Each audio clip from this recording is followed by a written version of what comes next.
Hey, thanks for coming back to the channel. I know it's been almost a month since I've um, posted a video, and it's because I've been thinking about this particular subject for a while, and it's the idea of killing versus self-defense, killing versus self-defense, and some of the um, contradictory positions that anti-defense, anti-self-defense people will want to put forward, anti-Second Amendment people will want to put forward. The first one is they try to characterize, well, you don't need X number of rounds to hunt, or you don't need a certain type of rifle to hunt. But there's a fundamental difference between hunting and self-defense. Hunting, the intent is to kill the thing in front of your sights. That is the purpose of hunting. Humans don't hunt other humans, especially law-abiding citizens. We don't go hunting for other humans to kill them. Our job is to protect ourselves, and therefore our goal is to stop the threat, and almost always that's with a handgun. Now, what makes this even more important is that about 70% of all people who are shot with a handgun survive it. Now, that's fundamentally different than a person who has a handgun for self-defense, and then to characterize them as a person who is hunting others or carries that handgun with the purpose of looking to kill someone. That is just not true. We carry to defend ourselves and to stop the threat, and 70% of the time, that threat survives our stopping them, and sure, the 30% die, but that's because we're using deadly force to stop the threat. Deadly force to stop the threat. Another concept that anti-self-defense people use is this idea that if I can just limit the capacity of the law-abiding citizen, that somehow that will be a vulnerability. And that's also not true, because there's this thing called reloading. And any reasonably trained shooter, whether it's with a long gun or a semi-automatic handgun, knows how to reload really fast. So the more training a person gets, the less important, whether it's a 10-round mag or a 5-round mag or a 30-round mag or whatever, less important that is, because the person just reloads. So it's disingenuous, right? Disingenuous on its face. So the idea of changing a magazine or stopping someone while they're changing a magazine, that's not going to happen. It's not going to be effective at all. Another reason to think about that is there's some firearms like a lever action rifle or lever action shotgun. They have unlimited capacity because you can just keep putting rounds in. As long as you have rounds, you can keep putting rounds in the chamber and shooting. And you can shoot at a rate of fire that is highly effective if you want to be a bad guy.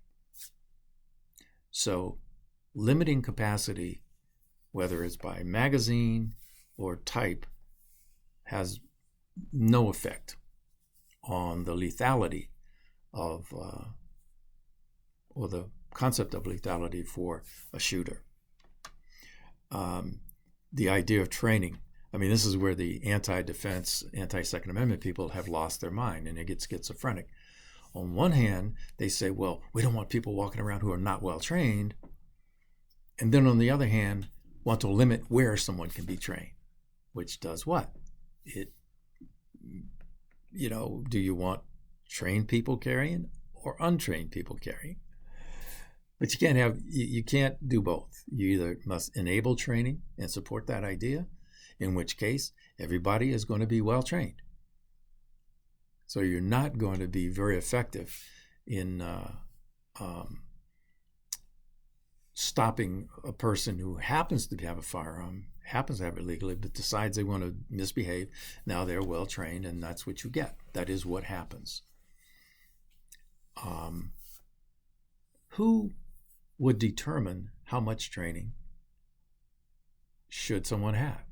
Whose responsibility is that? It certainly isn't government's. No. Usually the person who is going to have the firearm knows what they need to know, and they almost always go and seek that out, whether it's from a paid trainer or someone that they know, right? Others, like myself, I go and seek out high levels of training. I am better trained than most SWAT guys. And anyone wants to challenge me on that, please feel free. And I'm certainly better trained than most law enforcement that are on the job. That's just the way it is. There's a difference between skill. Skill gives you accuracy. Well, that's training, right? The more training I have, the more accurate I am in putting rounds on target. I don't care who you are. The more training, the more accurate. When we talk about safety, no one disagrees about safety. No one. And the rule is we each are responsible, and no one disagrees with that. We each are responsible to take those actions that make sure an unauthorized person, regardless of age, doesn't have access to your firearms. Which means if it's not on your body, it belongs in a safe. It's just that simple. If it's not on your body, it belongs in a safe. I am not a supporter of off-body carry, whether it's in a briefcase or a purse or a backpack or anything like that. If it's not physically attached to your body, it belongs in a safe. Just saying.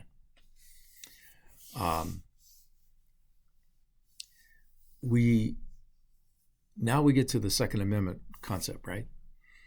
Why should an individual citizen have more round capacity? The reason is we citizens need to have equal to or greater firepower than agents of government. And that is to make sure that they think twice about misbehaving with their firearms. Right? And it does make a difference because people who wish to misbehave always think twice when they know that their adversary is equal to or better armed than they are. And frankly, there are more well-trained, armed citizens who are not law enforcement or military in this country than the total military and total law enforcement. So think about that. Think about that. And people say, well, certain people running for office, you can't stand up against an F-16 or an F-35 and Hellfire missiles. And I go, hello. I was a combat pilot. Trust me, those little guys with their bolt-action rifles and their AK-47s were effective in shooting down helicopters. And I even saw one shoot down an F-4 Phantom jet who was making a low run with napalm on a hill. An F-14, fast mover, right? Guy took out his steering capacity with an AK-47. The pilot, Marine, had to go punch out feet wet, and we had to go pick him up. He was pissed, So yeah, adversaries with small arms and only small arms can be very effective in the battlefield against all manner of things. Think Vietnam, think Iraq, think Afghanistan. Don't get that twisted. Armed individuals can be very effective in the battlefield against that kind of technology. So I say all this to say, let's think about when we talk to people that are anti-Second Amendment, anti-self-defense, use some of the concepts that I just talked about in your discussions with them, because there'll be discussions. And what will happen is you will take them through the funnel. The only possible conclusion they can come to is the one that they don't ever want to voice, and that is to remove all guns from civilians, which will never happen in this country. And once they understand that will never happen, you say, it will not happen. It will not happen. It will not happen by force or any other way. And since that will not happen, you people who are clutching your pearls about us citizens being armed in your presence just need to get over your shit. Because I don't care about you, because now it's about your feelings. You need to get all outside your feelings, because I don't care. Right? Because I'm going to carry my stuff, and so are a lot of other people. So I'm going to let it end here. It was kind of a rant, but not. So if you have any thoughts that you would like to add, please, as always, down below. If you like the content and you're not a subscriber, do that too. And as always, thanks for watching. Carry on.